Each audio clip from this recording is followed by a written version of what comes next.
would never say it that way. This is my wife, Nancy.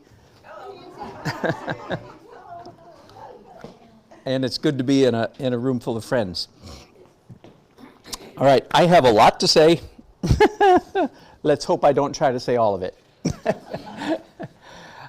There's been a lot of art in the news lately. Have any of you heard the highest price for a living artist, Jeff Koons' Rabbit? We'll talk about that. He's not the one who got the money. No, he got some of it.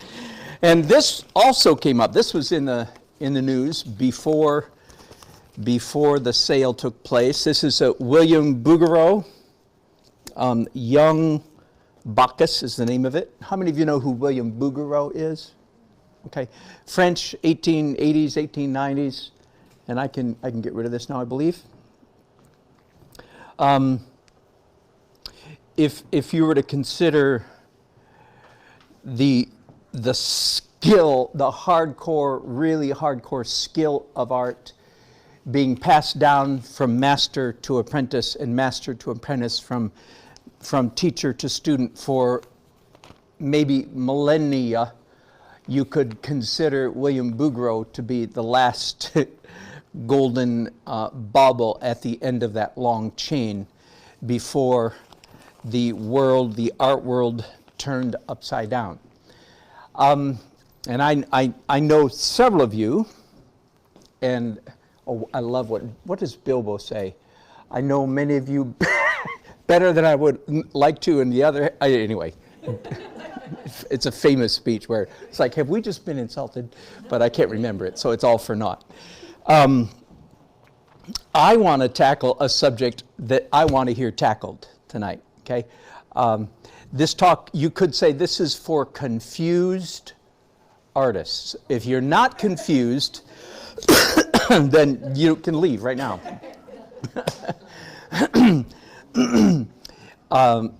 Confused about what? Well, I don't know all of you, but I know several of you, and many of us are working hard to create beautiful artwork. And I hope it's okay to use that word. I'm actually going to use it a whole bunch tonight. And then when you go to many places and you walk in and you go, I don't think these people are trying to create beautiful paintings. And if that causes any confusion, then you're in good company. That's what I want to talk about. And I have a few surprise turns here and there. First of all, just a word about, I brought a few of my paintings, and if you were here last year, I think you're seeing some repeats. I know I brought this one. It just happens to be the only hyper-realistic painting I've done in the last couple years, so that's my hyper-realistic painting. Somewhere in the presentation tonight, this shows up in a slide or something. I thought, well, shoot, if I'm showing it in a slide, I might as well bring the original. That's about 8 or 9 years old. That I did it a while ago. My claim to fame, if there is such a thing, is I did it without any use of a camera. I built a double mirror and tried to paint myself without any camera at all. This is just typical of my work these days. This is what I do most of the time, and if you know my work, then that you recognize that.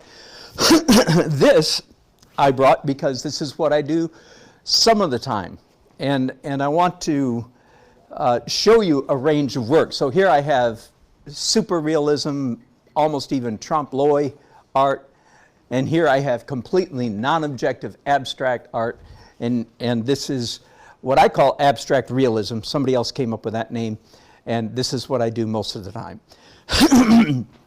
So partly that's to show that I cover a wide range of work myself. This is the stuff that sells.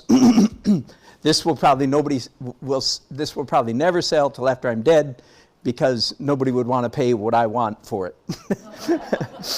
And these will probably sell eventually. I do have one more painting just for fun that I want to show you before I hit the outline that I've prepared. And it is this. I finally did probably what many of you have thought about doing, as I have for many years.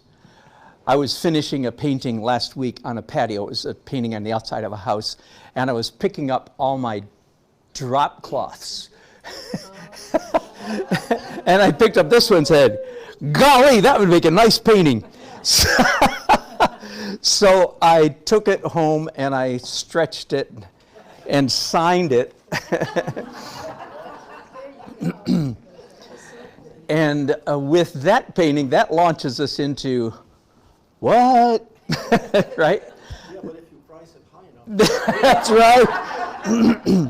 In fact, just for fun, just to be honest and practical for a minute, because I do get asked this periodically, you know, how much do I sell my paintings for? And the question I could ask was, how much could I sell this painting for? And the answer probably is $20 because the frame, the stretcher's worth that much, okay? The reason, so I honestly, it's not worth anything. In fact, I seriously considered bringing a utility knife with me and later on tonight and you'd go, oh, but think how much different you would feel if I took a utility knife and sliced through this one. Would you have, sure, you'd go, oh no, but if I did this one, would you have a different feeling? You would. Your gut knows things that your head can't quite figure out yet. Ooh, that's a good starting point. Okay? Your intuition, your childlike, innocent, uncorrupted gut, if I can use that term, knows things that your head is trying to figure out. And I hope that tonight will be a decent step toward figuring that out. Now, okay, let's start here.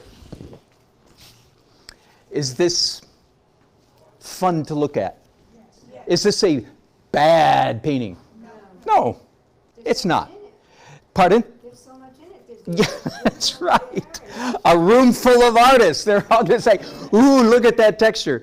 And I agree with you completely. It's fun. I mean, it caught my eye. But it was a drop cloth. And if I turned it back into a drop cloth, nobody would cry. Right?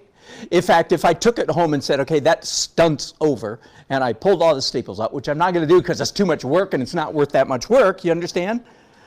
Plus, maybe I'll use it again sometime. But nobody would be horribly dismayed. So is it, yes, okay, yeah. You know, is it an evil painting? Well, certainly not. Is it a bad painting? Well, no, not really. Is it fun to look at? Yeah. But does it have the same, let's just take it easy, does it have the same kind of value as that painting? Pardon? Okay, that's because we've all been influenced by the 20th century. Yeah, do you think it should go the other way? Oh, now it's worth more. It just increased. Who wants to buy this painting? The bidding will start at $5,000. I think we're safe.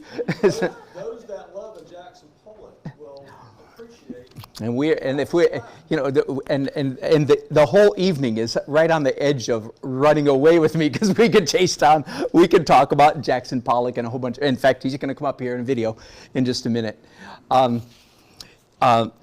Nothing wrong with it, but you can tell, especially after I've told you that it was a drop cloth. It's a piece of trash. You understand? Trash canvas. It doesn't have this. What is the difference between this and this? Let me back up. Do you get the impression that the person who did this was thinking? Yes. And especially the more artistically sophisticated, I hate that word, the more sensitive, visually sensitive you are, the more you're going to discern stuff in here that's like, oh, this person, he was thinking composition. He or she was thinking color, contrast, hard edge, soft edge, all that kind of stuff. How many of you intuit? And I'm going to be kind of mean here and say, I'm not asking your smarty pants brain. I'm asking your unadulterated inner child. How many of you discern that there's a difference in value? I don't mean cost, price tag. I just mean, well, how much human energy was infused in that canvas versus this one? More energy here? No. Yeah. That was done in 35 minutes? Okay, now, I'm not complaining. I like that painting. It's mine. It's for sale. You can buy it. $200. Okay? Right here on the spot. It's a deal. You can't have this one for $200, but you can have it for $2,000. Okay? But is it the same size? They are actually the same size. So how are you price things?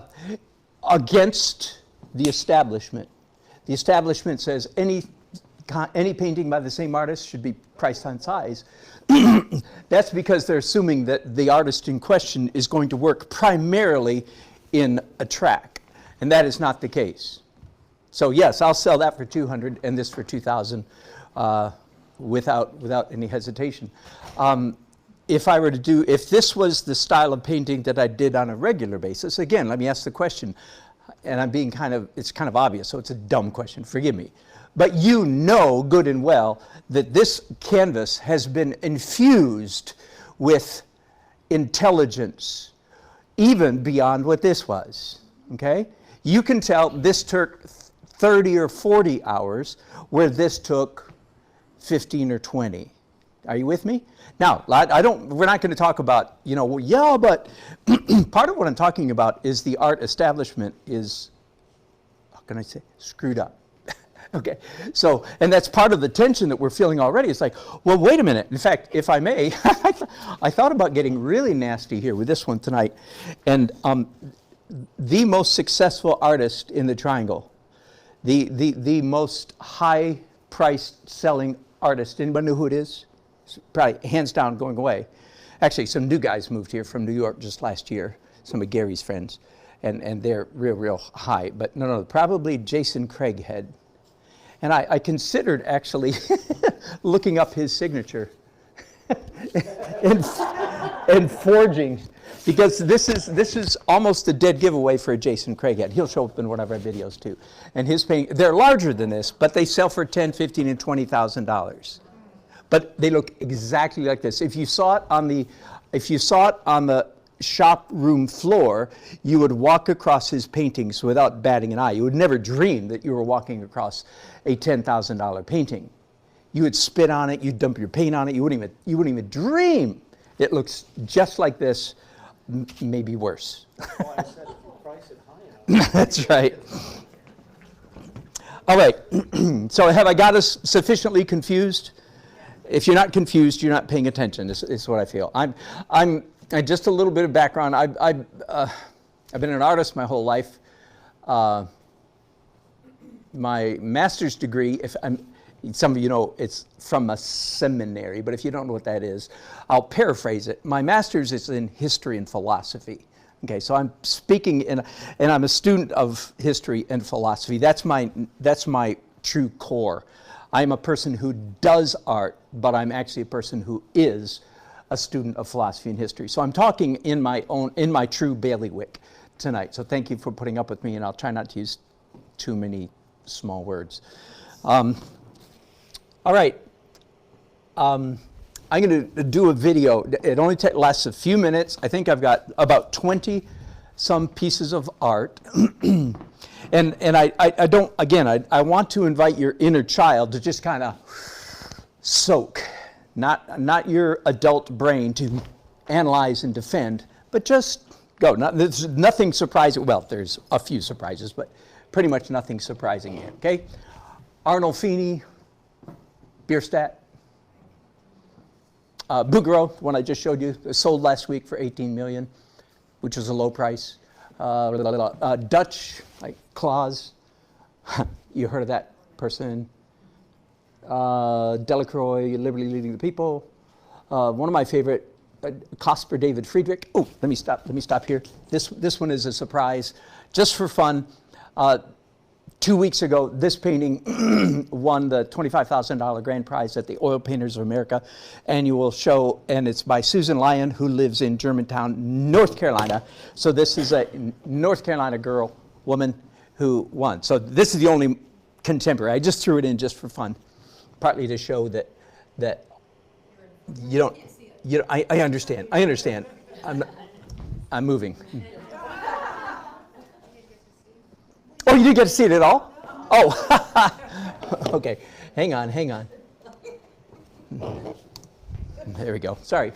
Oh, pfft. Hang on. We'll do it again. There. Okay. Pretty much all the rest of these are tropes, if you will. You've seen them. I've seen this in real life in Amsterdam. The weird thing about that is, why are Roman soldiers naked while they're smashing babies? Shishkin, maybe the most famous forest painter in the world, Titian, and Vermeer. Okay. So all I want you to do with those, and there's all of them if you want to see the small ones again.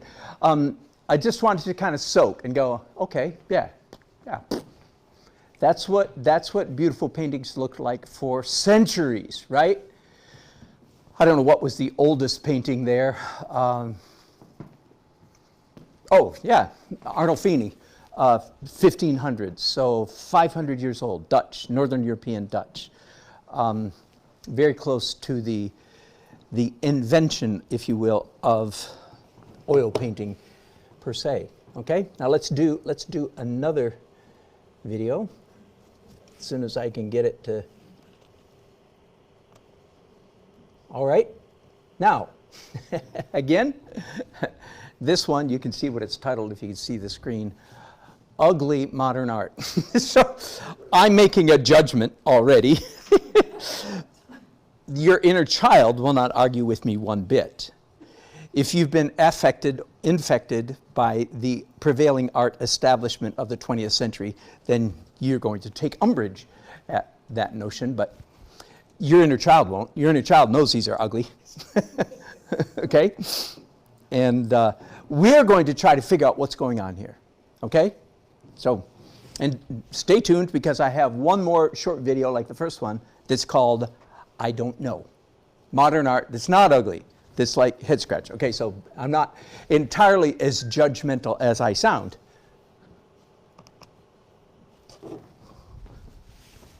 Okay, she is not part of the artwork. I just included her in there to show the artwork. Those are 3 completely bare, naked, white canvases. Okay? And probably sold for millions of dollars. Bare, white canvases. Okay? Francis Bacon, happy soul. Died at age 27 of drug overdose because he was so depressed by his own artwork. That was a little bit of a stab, but probably correct. That's Jason Craighead, the local artist whose work sells for tens. Willem de Kooning. What's his name? The most significant piece of art in the 20th century, by many considered so. I have these names. Kandinsky. There's the one that sold for $91 million last week. This one, this painting has aged well because now it has cracks in it. It was painted about 1911, 1912. Malevich, I think, or is it Malkovich? Malevich. And it's simply black paint. Now, all the cracks have appeared in the 100 years since he painted it, making it more interesting. But please understand that that is not part of the original painting. It is about a 12 or 14-inch square of black, pure, simple black paint. The cracks are not part of his original design. Worth millions, millions and millions. Black square. All right. Yeah, that might not be so ugly. That could have gone in the that again. You might say, well, that's not. I kind of like that one. You might say, I kind of like that one. Mondrian? No. And you're welcome to say that about any of them. And who doesn't like the Scream? Those are 2 blue panels, solid blue. No, there's. Yeah, that's pretty. I forget who that. I downloaded that one, then lost the name, so I don't know who it is. Again, maybe the most influential painting in the 20th century, Picasso, Jackson Pollock. There we go. Rauschenberg, Vasarely, op art. That's called, and of course Warhol. Oh no, that wasn't op art. The next one's op art. Oh, never mind. That is op art.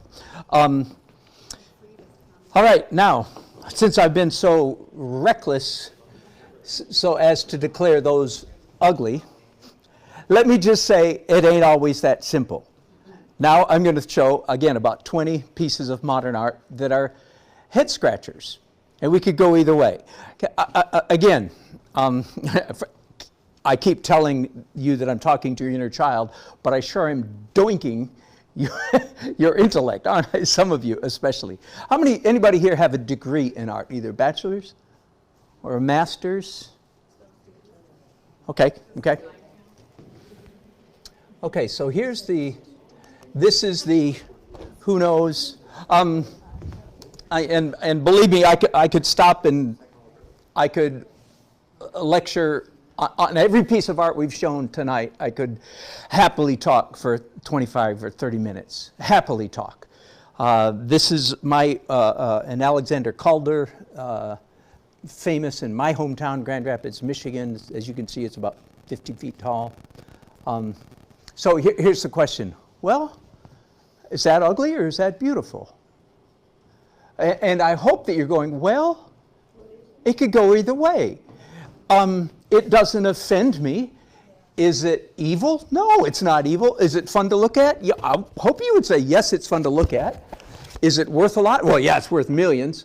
Now, it's made out of steel and it's 40 feet tall, so you know it's going to be worth something. But think, and I've only included a couple sculptures in this whole series. Think about, forgetting his name, think about Michelangelo's. Think about Michelangelo's Pietà, marble. Have any of you ever tried to do marble? I haven't, but when I was taking a sculpture class, my one real sculpture class, when I was getting an art major, somewhere in the middle of the last millennium, I had a fellow student who decided he wanted to do marble. And so he got a 100-pound block of marble, which is only about 1 foot by 1 foot square. And he worked on it all semester long. I'm not saying he was like the sharpest crane in the box, but he worked on it. We could hear him chipping away all semester long. At the end of the semester, he had a 100-pound block of marble with the corners rounded off. So I learned vicariously through my friend Jerry, marble, hard stuff.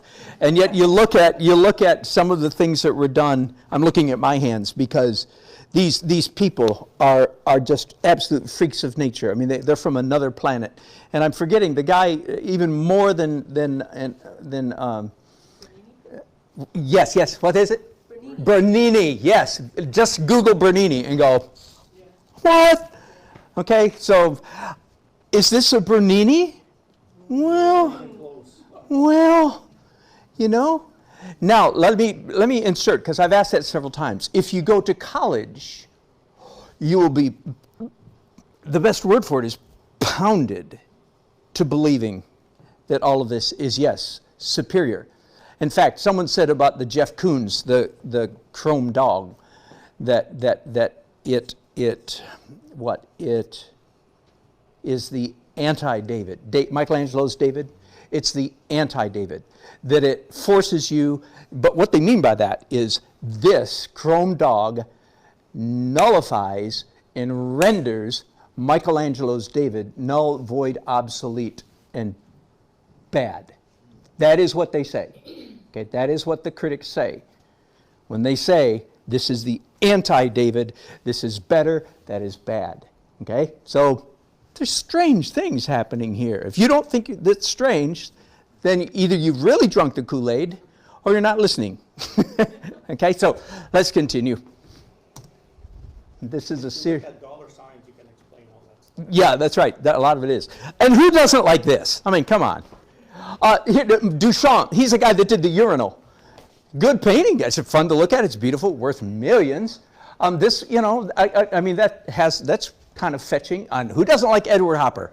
You know, come on. This is, I'm not saying it's bad. I'm saying this is like, it's not easy. Okay. Anybody recognize this? Kiefer.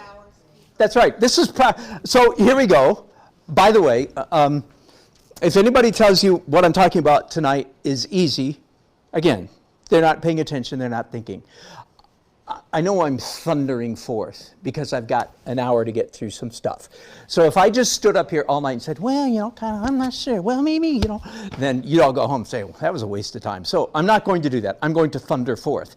But don't let my thundering make you think that I really know what I'm talking about. No, I do know what I'm talking about. But I don't know all the answers, okay? A lot of what I'm talking about is profound mystery, okay? Fair enough? This is my favorite piece in the entire North Carolina Art Museum. Now, there's a whole bunch of stuff in there that I don't like. I almost said some real stronger words, but I won't. I'll just say I don't like them. I love this. But is it a Bernini? Is that a that? On a much, much smaller scale, okay? Comparing apples and oranges. Thank you very much. I can't stop thinking that. You are comparing apples and oranges. It's a different era. Yeah, it's a different style, it's a different Yeah, it's a genre. whole different. That could be oil, Yes. that's acrylic. I'm a tour guide at the art museum.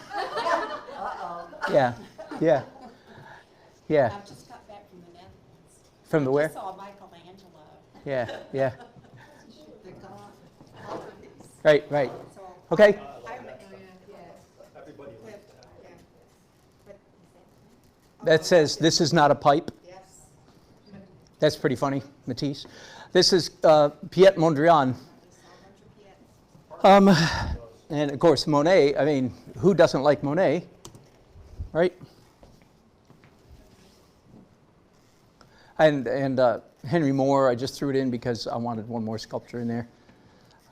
George O'Keeffe, okay, and George O'Keeffe, outrageously, let me back up just a little bit, outrageously popular and rightly so, but again is a, I know I'm comparing apples and oranges. That's what we have to do. We'll be up front and say these are apples and these are oranges. There's no question. But there is a question about how they relate to each other. Again, I could talk for hours about, I don't know if you noticed, let me back up a little bit. We got another Jackson Pollock. I want to stop here for just a second though. I have a very half-baked theory, and again, by the way, history and philosophy is where I live. That's my real core. So I'm neither shocked, dismayed, nor surprised by saying, you know, you're not being fair. I've been writing a book on the subject. It's about, it may never see the light of day because it's already 450 pages long and growing. So I'll just defend myself a tiny bit and say these are not things that I have not thought about. Okay, I have, and I've thought about the docents at the art museum, and yes, would I like to get them all in the room and talk? Yes, I would. I would. And what makes you so arrogant? Nothing. One thing is I can paint good. Poor grammar, just to make the point. That doesn't allow for everything, but it allows for some things. Because I experience in a very tactile gut level, the way most people can't, some realities about some of these issues. I have a very half-baked theory about Picasso, by the way, in my book, in my 450-page book of trying to understand modern art. Picasso is one of the biggest question marks. I almost don't know what to do with Picasso. Now, I believe I know what to do with him better than all the books I've read on Picasso. Do you understand? So I'm not being falsely humble. I think I know, I have better ideas, but I still don't know what to do with him. And do we call this horrible, ugly? No, it's one of the most significant pieces of art in the 20th century. Significant is a significant word, and that's not what we're going to talk about most of the time. But I have a half-baked theory that this painting nearly, and may have, in fact, ruined Picasso's career. I have a half-baked, and it's only, and this is like the kind of thing you could talk over a beer or a cup of coffee. Did Guernica ruin Picasso? Not because it was bad, but because it was so good that he had nothing, he never came back to this level again in his life, and he hit that so early in life. Just something to think about, just something to think about. One of the things about this painting that you hardly ever see in an artwork is that it's extremely emotional. Yeah, right, it is. Very works of art I've ever seen carry that kind of. Yep. And it is in black and white, by the way. The original's black, and it's huge. I forget, 20 feet, I don't know, 15 by 9 feet or something like that. It's big. But just for what it's worth, I wonder if, and again, so here I have Jackson Pollock in the Maybe It's Beautiful video. A bunch of people said I should have put Kix Renoir. He's very unpopular. Mark Rothko, color field painting. And and who doesn't like Starry Night? I mean, I love Starry Night. But I'm putting it in the category. I love and I actually love Van Gogh. I love Van Gogh. That doesn't mean, that's neither here nor there. You know, whether I love it, that's very subjective. That's not what I want to talk about. Who loves Van Gogh? Who loves Rembrandt? Who is, you know, if you walk down I forget which Strasse it is in Amsterdam, if you turn left into the Rijksmuseum, you're one kind of person, and if you turn right into the Van Gogh Museum, you're another kind of person. No, you can. You can. Listen, I'm going to be so troubling to you.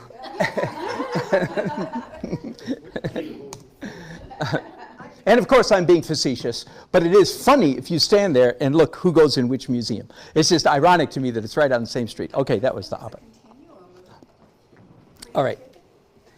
Right. I'm trying to maybe drive the point that how much effort is put into. That's one element. That is one among many. Because you could, like, and the mind of Jackson Pollock he was in a different mind frame anyway. Of course. So he saw all sorts of emotions and feelings through there, which is what the 21st,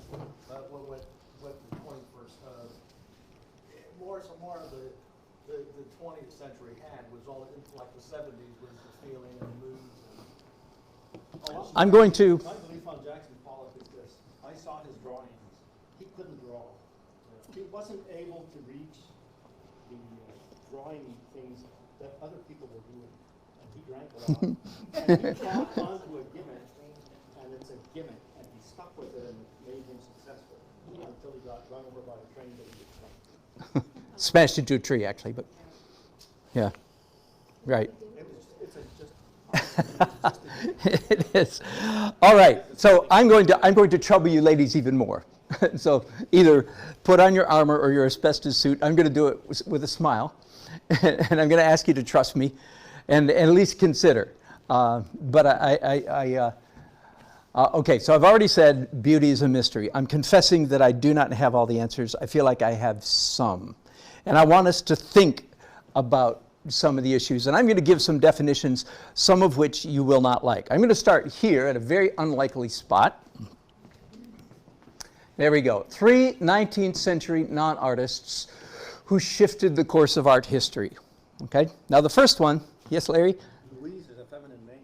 E shouldn't be there. Oh, Louis, thank you. There's a Frenchman here. Thank you. Thank you. Typo. Louis Dageurre. Now, there are actually several people that invented the camera, but I picked him because he's the one whose name we know the best because of the Dageurre type.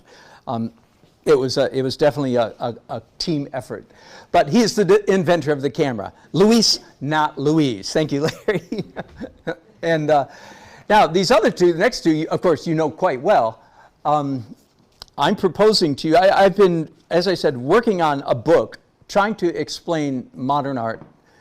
I've been working on it for 10 years, and it's 450 pages long, probably. It's all in my phone and in the cloud. It's not on paper anywhere. One of the great mysteries to me has been, why did the early 20th century turn with such utter a vengeance against beauty, which is what they did. I have stood on, what's her name, the French lady they all met in her living room.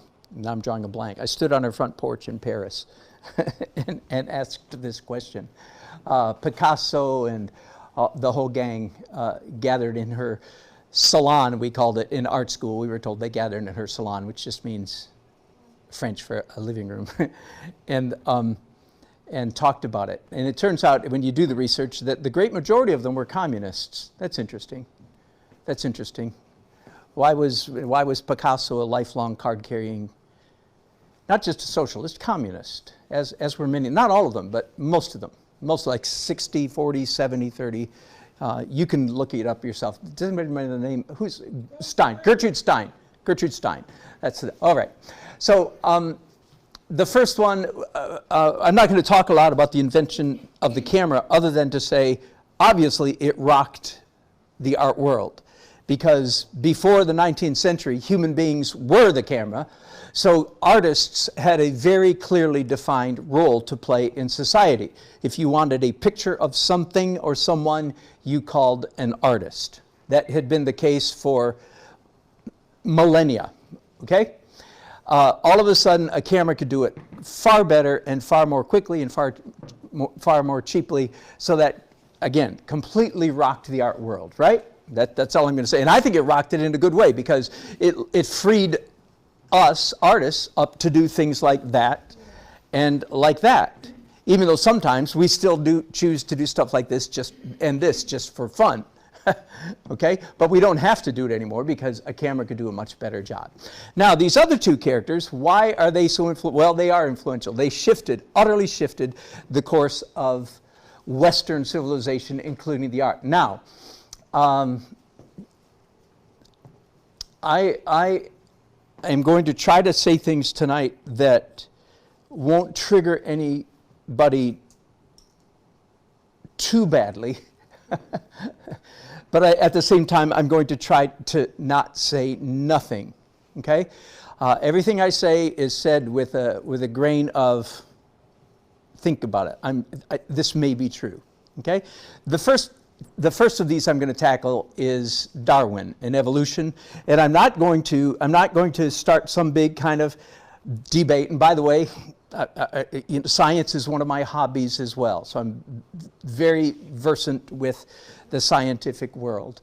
I'm not going to try to cause a great debate between evolution and, say, intelligent design, but I am going to turn evolution, in a sense, on its ear, and in a sense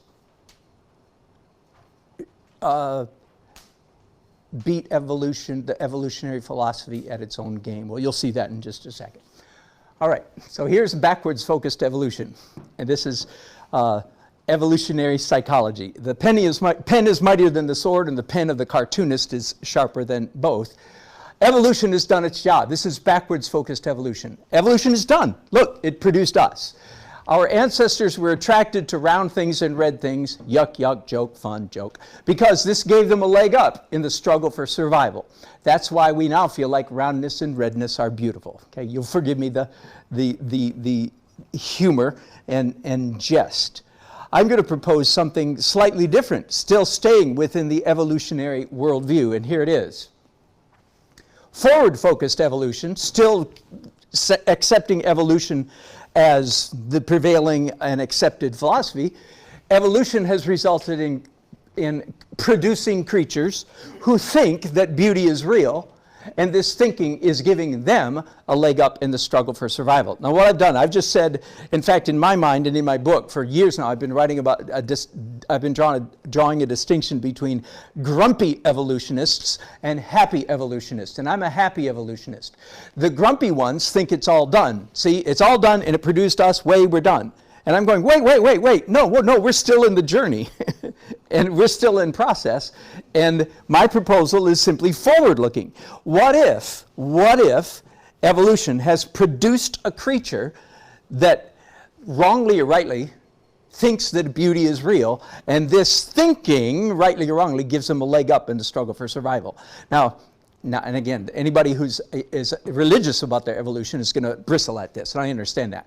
But I already know you're bristling, and I don't mean you. I already know the bristle that could be provoked by that. And again, give me another 3 hours and we could work through that as well. But we're not going to. But there's no way that you can argue against this, because it's a philosophical argument. Do you know what I mean? In other words, it's not there's no right or wrong answer. I cannot prove that this is correct and that is wrong, or that this is wrong and that is correct. It's like, who knows? Either one could be correct. Will you give me that? That's all I'm saying is, so it's very possible that the hunch that we have that beauty is real is an accident of evolution, but look at how far we've come What makes you think that we won't go further is sort of what I'm saying there, okay? Now, I'm going to, again, that's all I'm going to do with Darwin because he had a great, great, great impact on the history of art, on the art of the 20th century. But I'm saying here, it need not have gone that way, okay? The evolutionary hypothesis does not dictate that all the art of the 20th century then turn, or a lot of it turn dark. I'll go that way. All right? Now, Karl Marx, I don't know if, I'm actually in the process of reading Karl Marx's Das Kapital, because I want to be able to talk about him, about two people who haven't read the book, and to those who have read the book. So it's, and I'm about 100 pages in, and I'm getting a pretty good feel, smell of Karl Marx. Let me summarize Karl Marx for you. Here it is. All of human history is about conflict between the haves and the have-nots. Evolution dictates, that's a questionable statement to anybody who knows evolution, but this is what Karl Marx says. This is what Khrushchev said when he took off his shoe and pounded it on the desk of the UN, and he said, "We will bury you." He didn't mean we will defeat you in war. What Khrushchev was saying, I believe in Darwinian evolution applied to human beings, and we, the communists, have evolved past you capitalists, and we will bury you because evolution is inevitable. I don't know if you know that or not, but you know the famous Khrushchev pounding his shoe. That's what he was saying, is we will rock you. And bullet point number 3, evolution dictates, I already read it, that the have-nots will eventually rise up and conquer the haves. It's inevitable if you're a Marxist. Absolutely inevitable. There's no question it is going to happen. Number 4, this will result in utopia. The utopia that we have all known as the Soviet Union and Cuba and Argentina and so forth. Next back. Okay, now at this point there's a great big, because I don't want to go through Marx ad nauseum, so there's an asterisk here that says, in my humble opinion. But take this for what it's worth, chew on it, think about it. In Marxism, what masquerades as compassion for the have-nots is actually envy and hatred for the haves. I think once you begin to see that that's what's going on, everything falls into place, and in my opinion, becomes crystal clear. It's actually based on hatred and envy. We hate the rich, we hate the prosperous, we hate the successful, and we masquerade by saying, oh, compassion for the poor. But the people who say that are filthy rich themselves, so there's something missing there. You understand? And if you're a good person, you will hate the haves, as we do, and do all in your power to discomfort them. So just one modification. So what does this mean for the artists? And here's where a huge, huge, huge swath of 20th century art gets its raison d'etre. How do you say that, Larry? Raison d'etre. Say it again. Raison d'être. Raison d'etre. As long as you say the R in French, which I don't. D'être, which means reason for existence, motivating factor, deep driving force, is that artists are assumed, by and large, to be against the rich people and Marxist. Well, what's the next thing? Okay, and in case you're wondering, and if you have your phone here, you may take a picture of that so you have, these are, we're certainly not going to read all this. I just want you to know that the barest modicum of Google search confirms what I'm saying. This is from the website Marxist.com, Marxist Materialism. I Googled Marx and art, okay? And I found them thundering. You'll read these statements. So let us start with a simple provisional definition of art and then use it, and it is. Art is communication, okay? That's a huge part of the Marxist art shtick. Art is communication, okay? And we're gonna tear that apart for just a little bit. And again, you can read as much of that as you want, but the point is, it is there, it is not subtle, it is smack in your face. They tell you very clearly what they think art is. All right, so for the art establishment, let me go ahead and define the describe the art establishment for you. The art establishment in the 20th century consists of the public municipal museums, North Carolina Art Museum, virtually every university art department in the Western world. All the university, UNC, ECU, especially the humanities schools. You know, the cow colleges, the science colleges don't get it, NC State don't get into it that much, but the humanities colleges do. In Europe and in America, essentially every art department is part of the establishment. So it's the museums, the universities, and the municipal art associations, like the City of Raleigh Arts Council. I'm assuming there's such a thing in Cary. I don't know. Maybe this is it. I don't know. But those are basically the three legs, and without going into the whole other the whole other sociological dynamic of Sotheby's and Christie's and the auction houses that sell Jeff Koons's for $91 million. Okay, that's I'm not even gonna, that's another whole lecture. I don't even want to go there.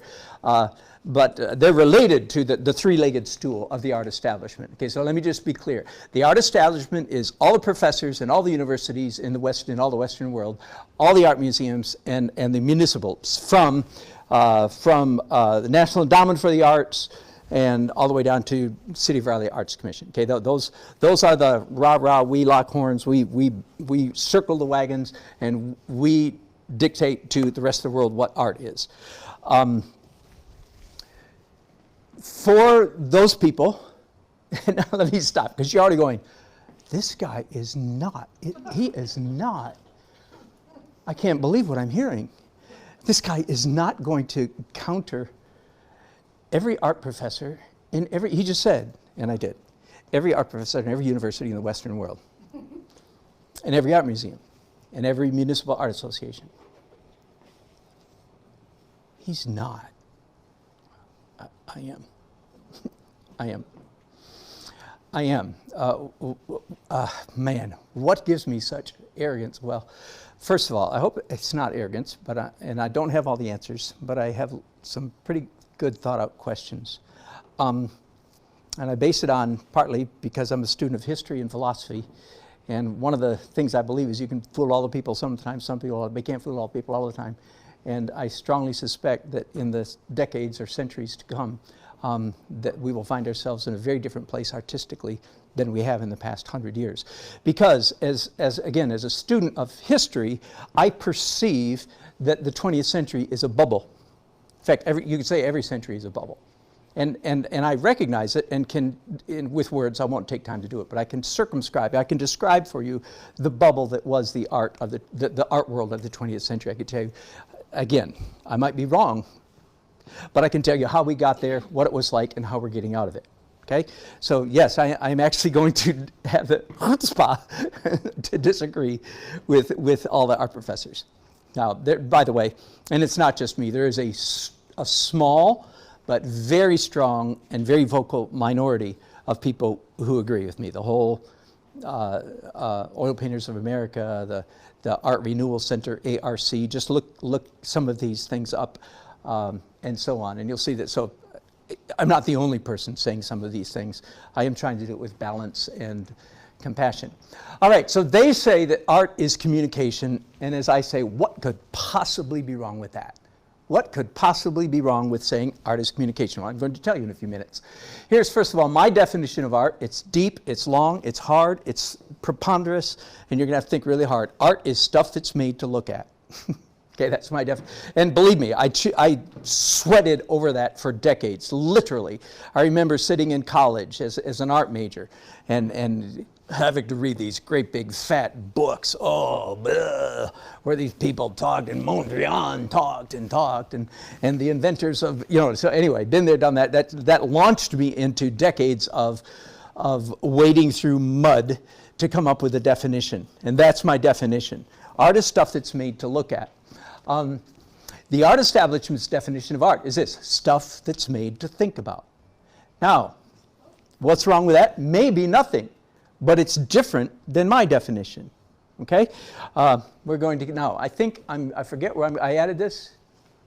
Okay, yeah, so let's just think about this. When an artist feels it's his or her responsibility to communicate with the people who view their art, they take on the role of communicator. Can I pause you right there? Because I know you can read faster than I can talk. Can you stop there and say, well, duh, yeah, that's true.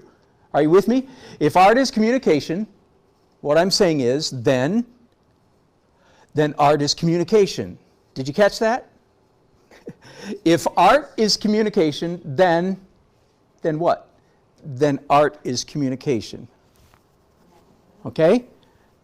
Now, it turns out they don't want me to think that, but that's all right. I'm going to take them at the word and say, okay, art is communication. You'll see in a minute why they don't want that to happen. Now they see it as their job to what? To create art? No, to communicate.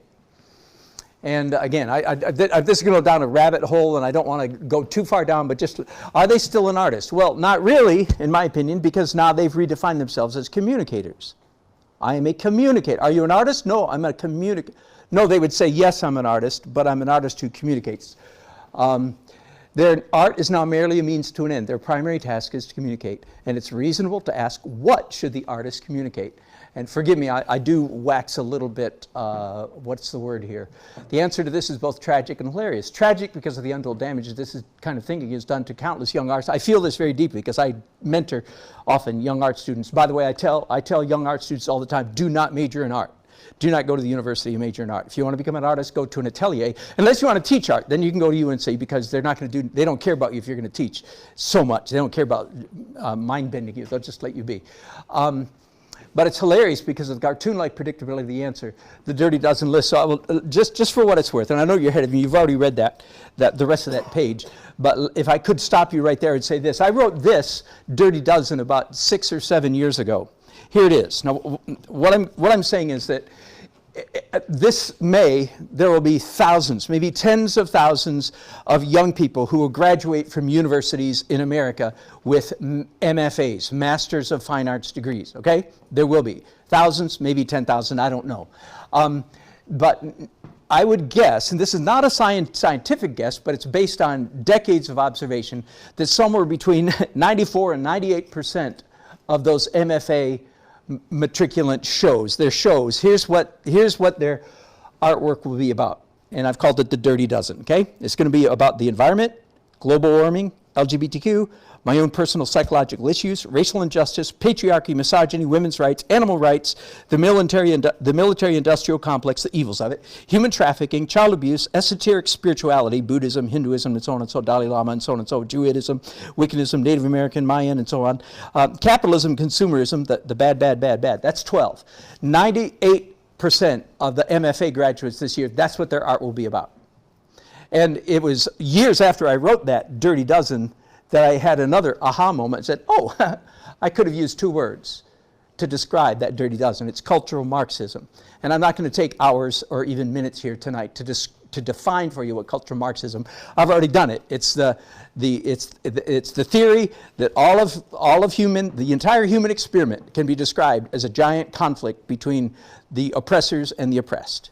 And again, I would like to talk about Marx ad nauseum, but I won't. I'm just going to leave it at that. So most of the MFAs, because the kids that don't want to go that way get booted out. Frankly, when I took 1 semester off college, my art major, and when I showed up one more for my last semester, the main art professor in my college was disappointed that I came back. He was. Never mind. I'm older than he was now. Do you know what I mean? I'm older now than he was then. And that's all I'm going to say about that. Because they weed out the people that don't want to fit in. There's a thing, another whole lecture called HEDS, HEDS. It's called Higher Education Derangement Syndrome. And if you want to meet for beer afterwards, I'll describe to you the 8 heads. Never trust anyone with a PhD, because people with PhDs have had to submit to massive sociological pressure to get through the system. I'm being very facetious when I say don't trust. But you know what I mean? Well, what I will say is don't automatically trust. You have a PhD, don't you, my dear? Don't you? You have something else? But I work for them. yeah. Anyway, so I will say don't automatically trust people who have high degrees, because the higher the degree, the more likely that they suffer from HEDS, Higher Education Derangement Syndrome, where they've had to submit to a bloody pounding just to get through the system. And I do honor people who have done the work, but I don't I don't necessarily worship them like they're a god. All right, that's maybe too much of a thing. Okay, here's my definition again. Art, stuff that's made to look at. My bodacious definition of good art, stuff that's made to look at that people like looking at. Oh boy! And yes, you recognize there a tautology. It doesn't answer the question. Correct. I'm going to leave it at that. All right, I'm going to give you, just for what it's worth, this is fresh to me, another definition of art after Rabbi Daniel Lapine. And again, forgive me for using the G word here, and I don't want that to trigger anybody. You could just take it as a nice, sweet, traditional, whatever, because I don't want this to go in a theological direction. But I thought he put it in such a beautiful way. Art is creating something that pleases another one of God's children, and that's done essentially through beauty. Let me talk about beauty for a minute and why I'm so excited or emphatic about it. Beauty affirms the deep soul that it is in fact at home in the physical world. Most of the art of the 20th century is bent on saying, no, you are not at home in this world. This is not a good world. You should not be comfortable here. Affirming to the troubled human soul that its senses are in fact directly correlated to the reality of the physical world in which it seems to find itself. Again, following evolutionary science, they would say, no, that is not true. Everything you think that you feel, including the fact that you feel like you're an entity, is the caprice of the synapses, the chemicals and physics that are happening inside your skull. It's completely an accident. That is what they say. And yet beauty makes you think, oh no, I think this is real. It touches you. It touches that child I'm talking about inside you. And some of you, it has to do a great big gigantic end run around your adult head that's been taught otherwise. But this is what beauty does. Something makes me think, oh, maybe I am real. Maybe the fact that I like a red sunset is okay. And it's not just because evolution taught me to like red things, because that means food. Do you follow me? Maybe it's real. Beauty affirms the confused human soul that in its original childlike and innocent condition, that beauty is real and after all correct. When you were children, everybody in this room, when you were a child, you thought beauty was real. It's only after you grew up and the more art education you've had, then the more you've had that beat out of you, that beauty is not real, that it's just a caprice of our synapse, and so on and so forth. So the overall impact of an encounter with beauty is deeply therapeutic. That is what I believe. That is one of the reasons I have passion about what I'm saying, and why I think I have something to say to people about beauty, is because I have power in my hands and my head to create things that can bring healing to people's tattered souls. Can I say that? And I'm not getting religious there. You don't have to believe in a soul. I'm just going to, whatever you want to use, tattered psyche. I have the power in my hands to create stuff on a canvas that can bring therapy to your soul. And when I look at much of the 20th century art, they were not of a similar mission. In fact, it is no accident that so many of those artists who created disturbing images died young at their own hands. Not all of them, but way too many. Way too many. So I think I've read a therapeutic coming mostly from a sense of groundedness, a sense of being at home in this body and in this world, which results in emotional wholeness, recovery from trauma, a sense of connection, a sense of balance. Okay, so that explains some of the passion that I have. Why do I want people to believe in beauty again? Because it will make them well. That's why. And that's why I don't want most students to major in art, because it will not be a therapeutic activity for them. Yes?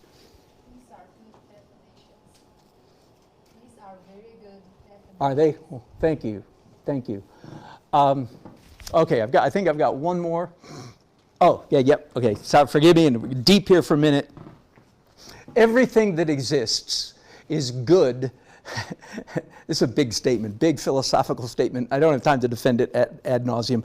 But everything that exists is good by virtue of its very isness.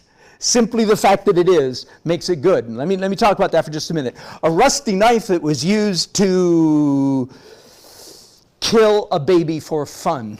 I'm trying to think of something, the most reprehensible thing I can think of. The rusty knife is not evil. It was used for evil. But the knife itself is made out of iron and oxidized iron. Beautiful molecules, astounding, as Neil deGrasse Tyson would say, stardust, stardust. It's all made out of stardust. And he waxes, worshipful about the fact that everything's made out of stardust. And I agree with him in that. We are an astonishing wonder. However we got here we are, and damn, this is amazing. Are you with me? This is amazing that we're here. And I think that about everything. Everything that is good simply by virtue of the fact that it is. Okay, now, again, I could talk for an hour on that, and I won't. There are bad things in the universe. There are no bad things in the universe. There are bad things, but none of them are physical. And I know you're reading faster than I can talk, but can you back up and wait with me? Is there any badness in the universe? Yes, there is. I think there's a lot of it. And if you don't, I don't know what world you live in. There's a lot of bad stuff, but none of it is physical. It all resides in the world of ideas, words, concepts, and communication. Now, what about diseases and sickness and so on and so forth? Those are physical things, twisted, gone bad. But again, even a cancer cell, what is it? Is it evil? Well, I don't want it in my body. But the cell itself is not evil. Its impact on me is evil, so I don't want it, and I don't want you to have it. But again, all the bad in the world is in the realm of ideas, words, concepts. Idea things, are you with me? Idea things must be evaluated very differently from object things. Let me go back. Is there anything wrong with this painting? No. Do I like it? Yeah, kind of. Is it of great value? Well, I mean, it's not bad. It's okay. Is it the same value? I've already said, is it the same value as that or that? And I don't mean financial value, but no, it didn't, it's a piece of trash. But it's fun to look at trash. Fair enough. Idea things must be evaluated very differently from object things. Ideas must be judged according to their value. Duh. If we had lived in Germany, here we go. How long does it take for a conversation to digress to the mention of Hitler? What's the name of that rule? Gibson's rule or something, I forget what it is. Ideas must be judged according to their comportment with reality and according to their impact on other human beings in the world. Communication, per se, should never be received passively. Now, here's where the 20th century art establishment, they will equivocate. They don't even probably know that they're equivocating. They want to say on one hand, oh no, art is communication. Innocent, innocent, innocent. And then I said, well then it should be evaluated and measured and judged according to the rules of communication. When you read a book, like I'm reading Das Kapital, Karl Marx's magnum opus, I should judge that book according to the paper? No, I should judge it according to the ideas in the words, right? Very different. So we should all judge all communication on now see, if we look at this, should we judge this? Well, yeah, but it's physical, so it's okay. It's innocent. Now, if I was communicating, if I said, by the way, how would you know if I was a communication artist? The answer is, all of my painting, I would have thousands of these done over the last 20 years, thousands of them. Then you would have to scratch your chin and say, he's trying to tell us something. Do you hear those words? He's trying to say something. And some of you say, well, aren't you trying to say something with this? And the answer is, no, I'm trying to create a physical thing. It's stuff that's made to look at. And again, can I leave that there? The difference between communicating, aren't you trying to communicate? No, I am not trying to communicate. I'm trying to create stuff that's fun, using a silly word to convey a heavy philosophical concept. I'm trying to create stuff that's fun to look at. And we could call that beauty. If I do a good job, it will be good for your soul. All right, so, but equivocate. They'll say, well, I should, if you tell me in your MFA show that one of those dirty dozen, that the military-industrial complex is evil, that is the thesis, that's the theme of your show, then I should judge your show based on what you're saying.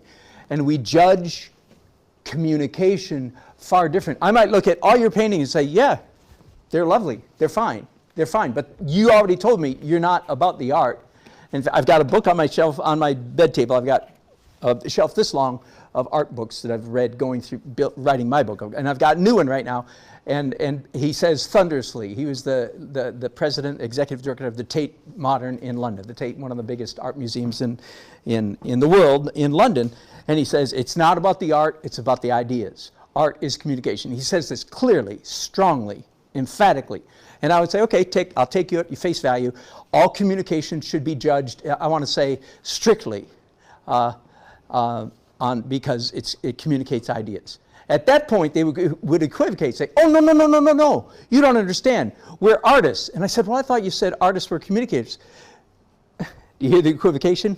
They don't even know that they're doing it themselves, I think, most of them, because most of them are not philosophers or students of history. So I would say to them, do you not understand that when you say you're communicators, that means you left art and you became a communicator, and when you're communicating, we should judge your communication based on what you're saying.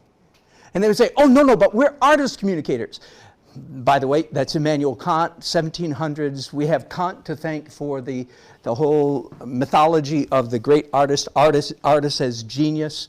When I stand on the sidewalk, by the way, painting, which I do very often, and a bunch of school kids come by on a school outing, to this very day, 6, 7, 8-year-old kids or even younger, they'll come by and they'll look at me with big eyes and say, are you an artist? It's hilarious. And I put on my best deific pose. Say, yes, my child. Would you like a blessing? It's amazing. This concept of art as genius, as artist, as something above the rest of is permeates our society. Thank you, Immanuel Kant. We could talk about him for an hour. So the 20th century artists want to have it both ways. They want to say, no, we're communicators. And then if you accuse them of being a communicator who communicates and we should judge their communication, they say, oh, no, we're artists. And then if you accuse them of doing artwork, they'll say, no, it's not about the artwork, it's about the message. And then if you stick it to them and say, well, let's evaluate your message, they say, oh, no, you can't do that because we're artists. And you can never pin them down. Because like jelly beans, they will squirt out from under your fingers every time. Because of this whole thing that we have. All right, now I've run out of time, so I would love to spend, but I won't, about what actually does make a painting beautiful. I'm going to talk about this diagram right here real quickly, and then maybe have a few minutes for question and answer. I've been working on this theory for 12 or 15 years, and it seems to be holding up fairly well, that beautiful art is a combination of two opposing forces, meaning and history. And because I can say it more quickly here, I will. That's what history refers to, a history of human movement.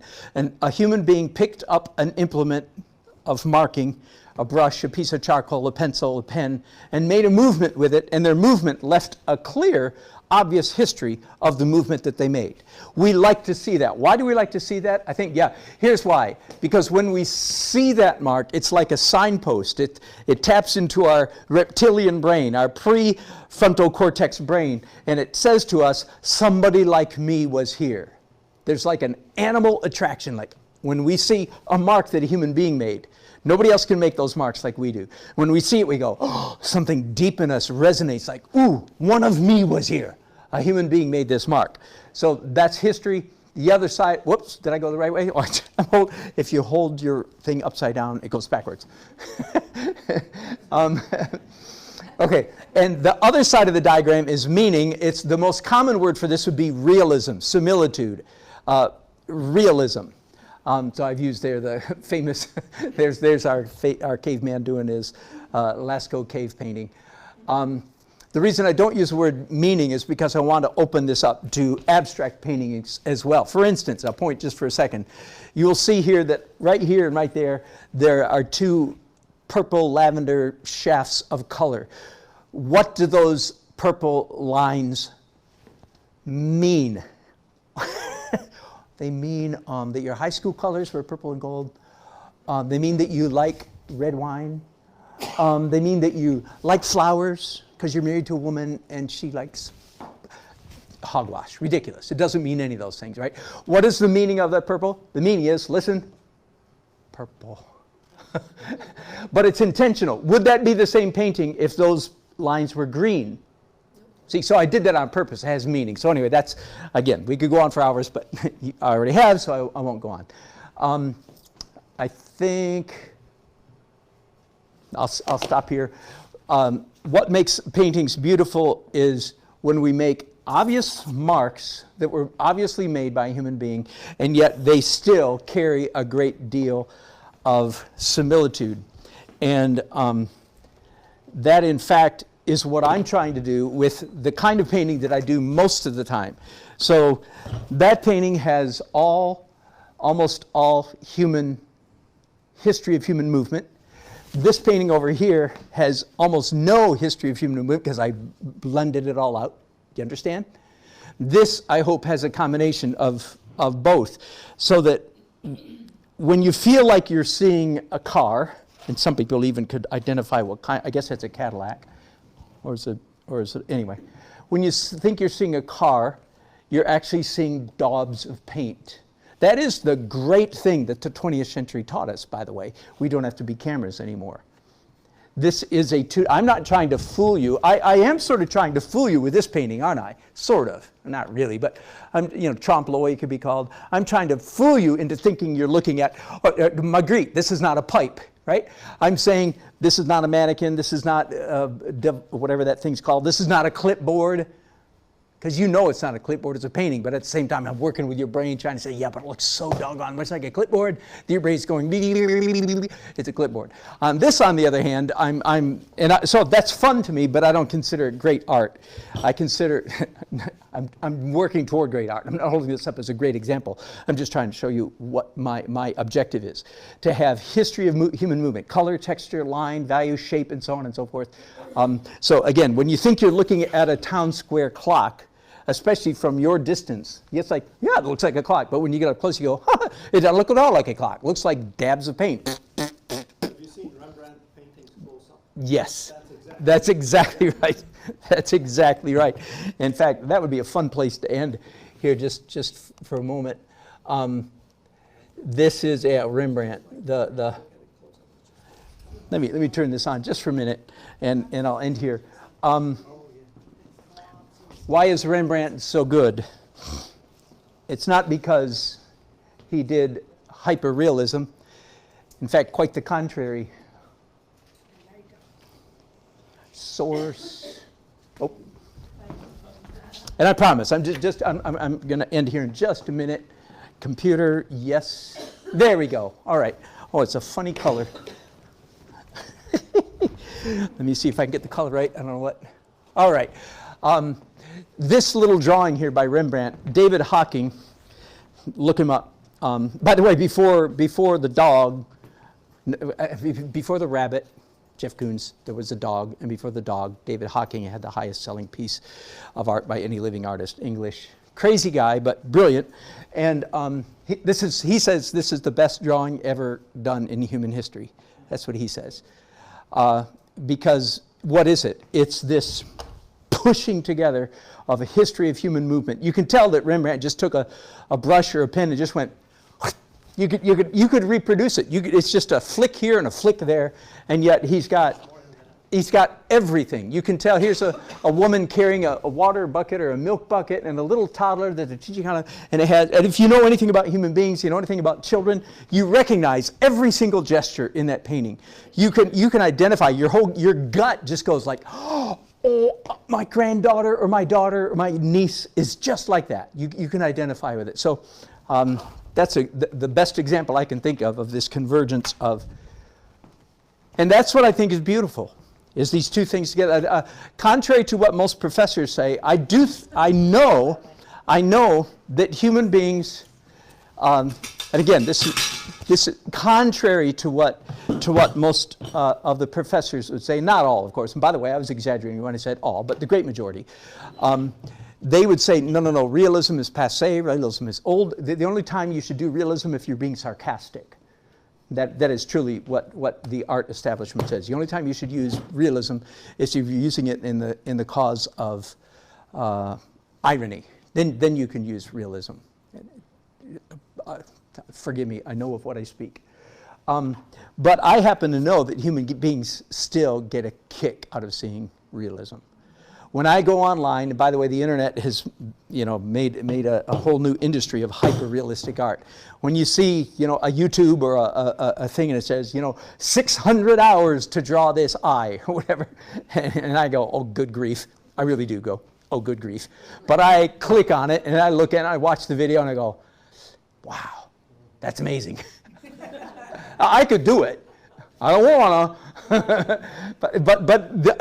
I think you're lying. I'm not accusing you of lying, but I think the professors are lying when they say, no, nobody wants to see that stuff. Realism is passé. Oh, no, it's not. Human beings like seeing realism. But I've already told you, I don't think it's the highest. I think the highest is taking these two things and squeeze it, realism and clear history of movement, and squeezing them together so that we can see a human being made that. Whew. I think that's beautiful. Fair enough. Am I done? Oh, Lord, let me be done. I am. Thank you.